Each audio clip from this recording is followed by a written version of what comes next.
Costa Rica. What's Rythmia? Rythmia is a life advancement center that uses ayahuasca, plant medicine, and metaphysical teachings, beautiful food, the cleanse, colonic cleanses, yoga, breath work, all in 1 week. And people have this huge life transformation. Well, how many? Well, out of 1,000 people, 951 electronically report that their life has been forever changed as a result of their stay at Rythmia. Why? Well, at Rythmia, we believe in a particular thing. Hi, guys. I let traffic build for a second. Hey, Jen. Hey, Debbie. Hey, Claudia. We believe in a particular thing. We believe in a soul splitting, and then a remerging. And this came about through a journey to the moon, which sounds crazy, but yes, it's true. So this is what we believe in. So we believe that all of us were conceived into this one aura where our soul and our ego resided together. And then something happened in our life between conception and about 6 years old that made us split. And then our whole life, we've been dying to get back together. And in this split, the self became something else. And all addictions, all disease, and all disorders result from the split. And we have proven it. We've proven it because we had over 7,500 people through the doors that this event changed their life forever. Yeah, so let's just talk about a couple of things before we get into the topics of today. The one thing is we're going to just discuss a little bit about predictions, and I know that everybody's in a very nervous state because of the coronavirus in the United States and the coronavirus throughout the world. And what we're seeing is a complete rolling over of the death rate. So, regardless of what anybody says, the infections are way up and the death rate is way, way, way down. So it won't be long before somebody actually calls this virus over. We believed it would have already happened, and it hasn't happened as of yet, meaning someone hasn't called it over, but the data suggests that it is over. Now, going forward, what do we expect? I believe that once the vaccine is out and once there's a clean transfer of power in the United States, that the roaring 20s are going to happen again. What does that mean? That means I think we're going to enter 8 to 10 years of the largest economic expansion that we've seen in the past 100 years. And I believe that wholeheartedly, and I have good reason to believe that. So what does that mean? That means prepare for very, very, very good things. Good things are coming. Now, I want to talk today about lessons of the medicine. I want to say hi to some people. Hi, Rachel. Hi, Shara Lee. Hi, Rowena. Hi, Donna. Hi, Dana. Hi, Gerry Powell. I saw you just called me Gerry. Hi, Fatin. Hi, guys. Hi, Jose. Hi, Rowan. Love everybody, and we're going to talk about some really specific things today. We're going to talk about it takes a village. So one thing that we know is that we're going to start by talking about it takes a village, then get back into something I talked about last week about commitment, and that I got a lot of responses over. So first, let's talk about it takes a village. What does it even mean it takes a village? Well, now, if you take a look at some of these writings, when communities were held to about between 120 and 140 people, that was a community. In that community, everybody's differences were accepted. So what did some of those communities look like? Well, they look like someone with schizophrenia would be included in the community and looked up to as someone who could communicate between two levels. Between the astrals and earth, and shaman were revered, and in a community like that, you might have one medicine person, you might have 3 of these people, and 2 of these people, and 10 workers, and 2 planners, and and all of these differences were loved and accepted, all of them. So the medicine, the soul union, is about accepting everyone's differences. And this is something that it's going the opposite direction, but all things overswing and then correct. It's going the opposite direction now, in so much as everybody is highlighting their differences as evil, as bad. So right brain thinkers are mad at left brain thinkers. Republicans are mad at Democrats. Democrats are mad at Republicans. Anti-vaxxers are mad at vaxxers. Flat earth people are mad at round earth people. Like, it's fucking crazy. It's crazy, because to make this work, to eliminate contra energy and to give us the best chance of success as a people, we have to get rid of the hate, and we have to accept everybody. We have to accept everybody, and not only accept. That sounds like, oh, well, you know, these vaxxers will accept the anti-vaxxers. I don't mean that.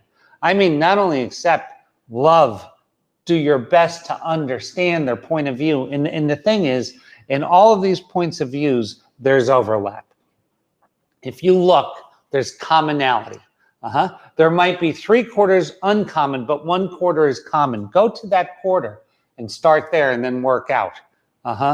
But that's the truth. It takes a village, and if you're otherizing people, here's the truth of it.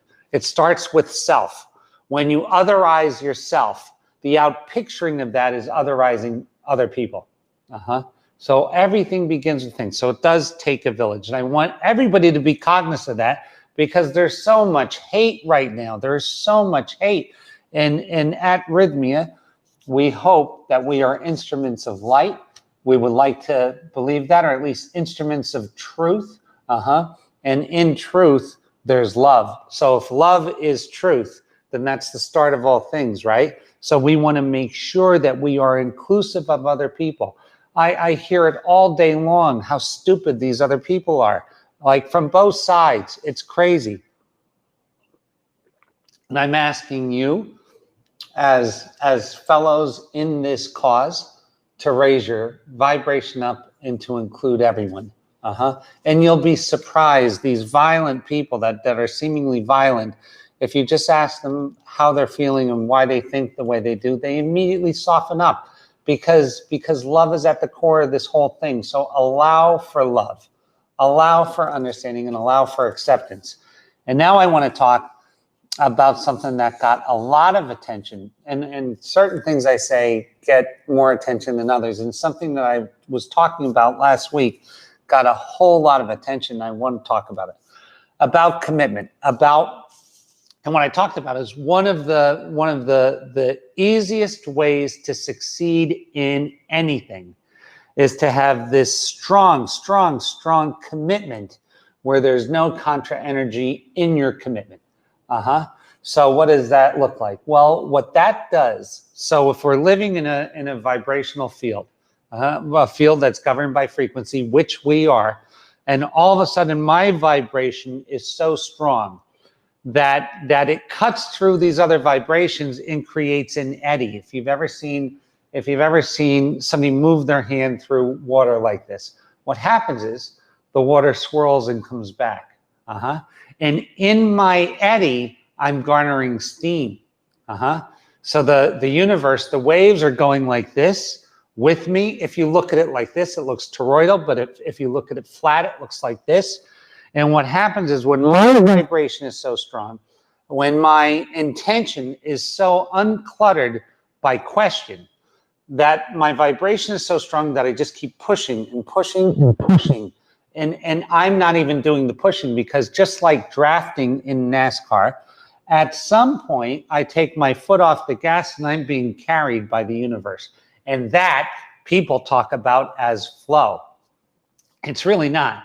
It's really riding on a wave that I created. It's a big difference. Riding on a wave that I created. So what does that mean? What's it all about, Alfie? Here's the thing.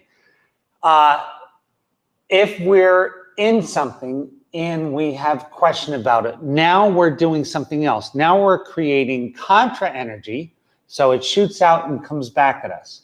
We're saying yes and no at the same time. I'm in it, but I don't believe it. I like this job except on Wednesdays. I'm in this marriage and I shouldn't be. I'm in this relationship and I shouldn't be.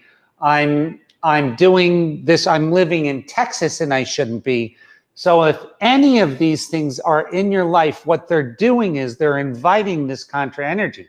So if you ever notice this, someone who's sick tends to get fucking sicker and sicker and sicker and sicker, and they're always sick. If you know someone like this, they're always breaking a bone, they're always falling, they're always this, they're always sick.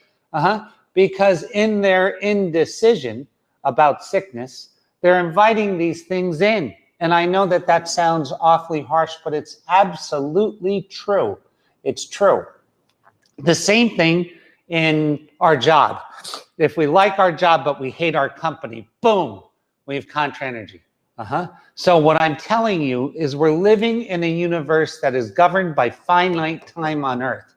So on Earth, time is infinite everywhere but on Earth. Your life, the time that you own this body is very, very, very limited. And the crazy part of owning this body is that it doesn't come with a guarantee. So, but you got to figure 78.6 years now, that's what you got to figure on.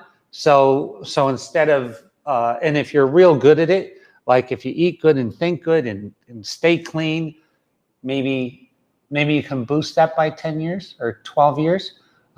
But usable years, figure 76, 77.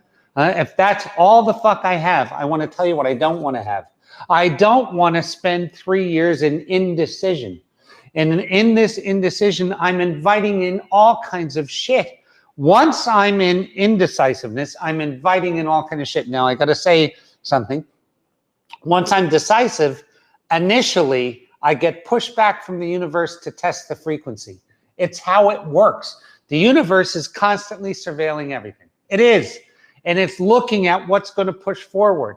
And so when it sees something new, it pushes back a little until it gets a response of get the fuck out of the way. And then what happens is the push goes like this, the eddy flows this way, and the next thing you know, you're riding your own fucking wave. Now, I said that and it felt like it was happening in 10 minutes. What does it look like in life? 7 years. That's what it looks like in life. What does 7 years look like from the astrals? This. That was 7 years. So the thing is that what I'm going to ask you to do, the thing that I can promise you, is that the things we're doing today, the things that I'm doing today to make Rythmia the #1 spiritual resort in the world, in the world, because the universe does not like small fucking things, right? So it likes big things. What do I mean by that? The universe loves big plans. It does, because they stir the hearts of men. They stir the hearts of people. Big plans stir the hearts of people, right? So where was I going with that? So the 7-year thing, what does it look like? Well, everything that I'm doing today, every single thing that I'm doing today is affecting where I'm going to be 5 years from now. Every single thing, every drop of food that I eat, every push-up I do, every thought that I have, every decision I make, every way to include people that I can is going to affect where I'm going. And if you think that that's wrong, you're either too young or you read some shit that clouded your mind, because it's absolutely, positively, impeccably true. Impeccably, truthfully true.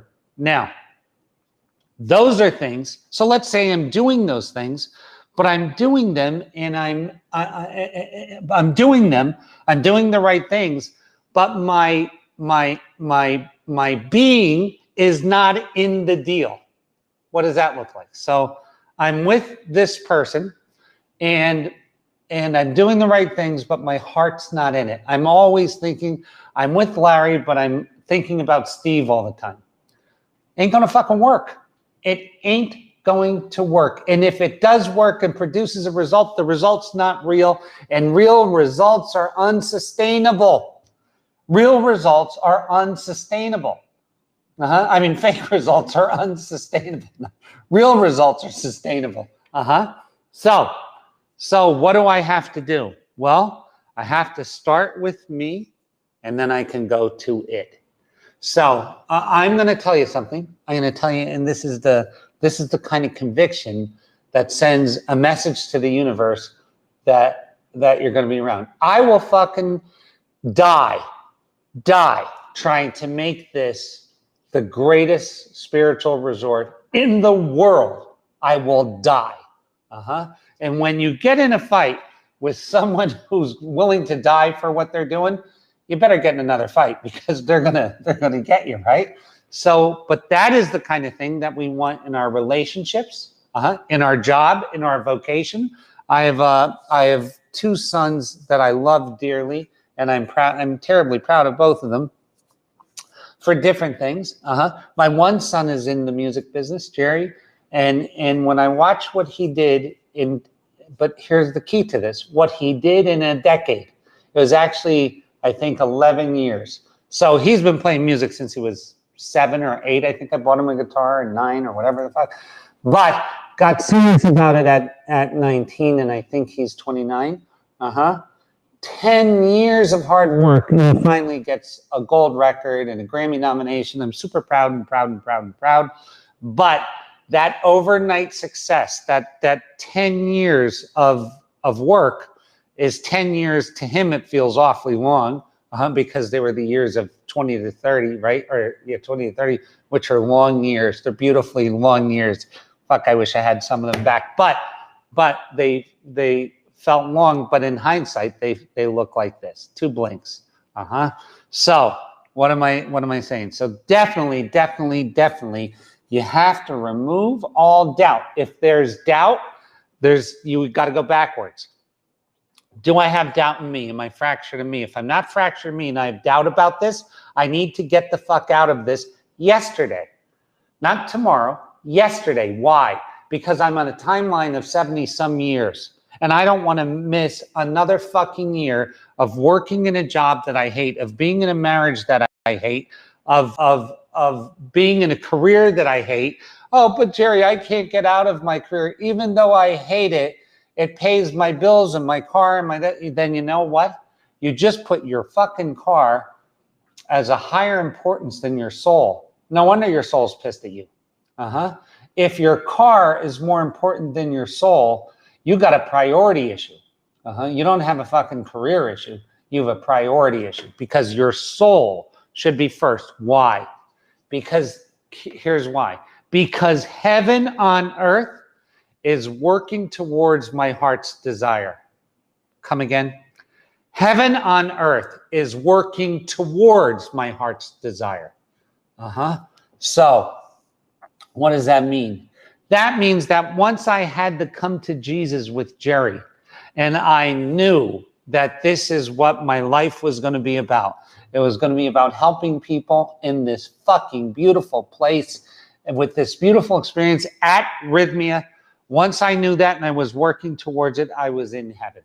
I was in heaven. If you see somebody who loves playing music, once they commit their life to playing music, they're already in heaven. Success may come later, but they're already in heaven. Once you see someone who makes a decision that this is the man for me, or this is the woman for me, and this is what I'm going to do with the rest of my life, come hell or high water, they're already in heaven. They're in heaven. They put the relationship over themselves. And by putting the relationship over themselves, they're putting their soul over themselves. If you see someone change careers and leave banking, and not that banking is bad, banking needs light warriors and light workers so badly. Don't think that I'm talking banking down. But if you see a banker who just is no longer in it, he's merged, he's no longer in it, and he becomes a healer, and you see the happiness in him. Heaven on earth starts with a yes without contra energy. Heaven on earth starts with a yes without contra energy. So what do I mean by that? I mean, you better take this time and fucking sit down with yourself and be here with yourself and decide what it is I'm going to do if you're 50 with the next 25 years. If you're 60 with the next 15 years, or with your 70 with the next 5 years, or 25 with the next 50 years. But fuck, these years go away. There's no time. The universe doesn't have time for it. Earth doesn't have time for it. Your soul doesn't have time for it. This suit is perishable, and it's going. It's going. So please, please, please take the time, get centered, tell the truth. Here's the fucking thing, tell the truth. Well, what would my neighbor think if I had to give up the BMW and drive a Volkswagen? They probably think you're fucking cool, is what they would think. But that's not the thing. That's the wrong question. It's the wrong line of questioning. Well, what would my mother think if I gave up nursing? You know what? You're not your mother, and it doesn't fucking matter. The only thing that matters is this, is your soul. And once your soul starts understanding that you're putting it above all things, above how you look, how you smell, what people say about you, above all things, and guess what happens? Your life starts opening up. Your joy starts increasing. Your gratitude for shit all of a sudden wakes up. Holy fuck, I just had a salad and I tasted every bit of it. Every bit of that. I haven't tasted a salad in years. You know why? Your soul started opening up. You start coming back into who you are. And I'm going to tell you what, if you're saying, well, Gerry, yeah, I would like all this to change, but I want everything to stay the same. I have a nice house, I have a nice car, things are going good, so I won't want to tell myself the truth. Then you just fucking told yourself the truth. The truth is, looks are more important than your soul. And then you wonder why shit ain't working. You wonder why you're crying in your pillow at night. You wonder why you want to leave your job. You wonder why you hate starting the car to go to work. You wonder why. Because you're not putting your soul first. And I hate being that direct with people, but at the same time, I like it too, because it's truth. So I'm asking you to start to be that direct with you. And I'm going to tell you something. Everybody, has their different opinions of how people talk in this and this. And we got so PC in this world, and a lot of it's good and a lot of it's not. We've gotten so that we can't tell the truth to anyone. No wonder you're fucking lying to yourself. No wonder. You can't even say a harsh word. You can't say a thing. And you know what the thing is? Look, fucking the other day I was golfing. I told you this. And I watched this jacaranda. It's a cat. Like a huge fucking cat chasing down a deer. There was nothing fucking pleasant about that. In nature, a lot of times there are things that are not pleasant. They're not, right? If you get caught in pleasantries to yourself, you're going to miss years. What does that mean? That means that words spoken in truth are love. You're fucking, listen, you fucking hate your job. You're in this, you're in that. Then go backwards, right? Sometimes it's not the job, it's this and me. Then go backwards and double check, am I merged? Am I merged? Am I merged right now? Okay, yeah. Then it is my job. I fucking hate my job. And because of that, I am done. I am not going to persecute my soul one more day in this cubicle. I'm not going to do this one more day. I'm going to make a change today. That's the kind of courage that a place like Rythmia breeds. And that is the thing of the thing. That is the thing of the thing. The courage to make that kind of conversation with myself. That's the shit. That's what this place is about. So I want to tell you guys, I love you. I'm so glad that you're here. I can't wait to see you again at Rythmia. Hi, Karen. Hi, Christian. Hi, Jen. Hi, Stephanie. Hi, Suzanne. Hi, Joyce. Hi, Karen. Hi, Debbie. Hi, Hector. Hi, Johnny. Hi, Mark. People, please come here. Why? Because life is too fucking short. And sometimes, let me tell you why Rythmia. Yeah? Why Rythmia? Here's why. Because sometimes between work, children, fucking husbands, wives, next door neighbors, aunts, uncles, bosses, traffic, noise, you can't be quiet long enough to get here to see what the fuck is going on. That's why Rythmia. That's why. To come, to get immersed in it, to get to the bottom of it, to get to the thing of the thing, to have a merger, and to be able to sit there after that merger and live a life in a way that is complementary to the soul and therefore complementary to the universe, complementary to the earth. That's where this gets. This doesn't get you like bead wearing sage, although you can wear beads and be a sage. That's not the thing. The thing is, it gets you to the truth of you, the truth of what's going around you, the truth of love, and it actually puts you in the birthday suit that you were given to fulfill your destiny on this earth. That's what I want, and that's what Rythmia is. I love you guys. God bless you. God hold you until next week, and by all means, come the new year, this place is going to be very hard to get into, so I want you to fucking book now and get here, meet me, go through this week with me that I love doing. I love, love, love. It is the greatest joy to be here, to see what we get to see every week, and I want to see you here. God bless you. God keep you. God hold you until next week.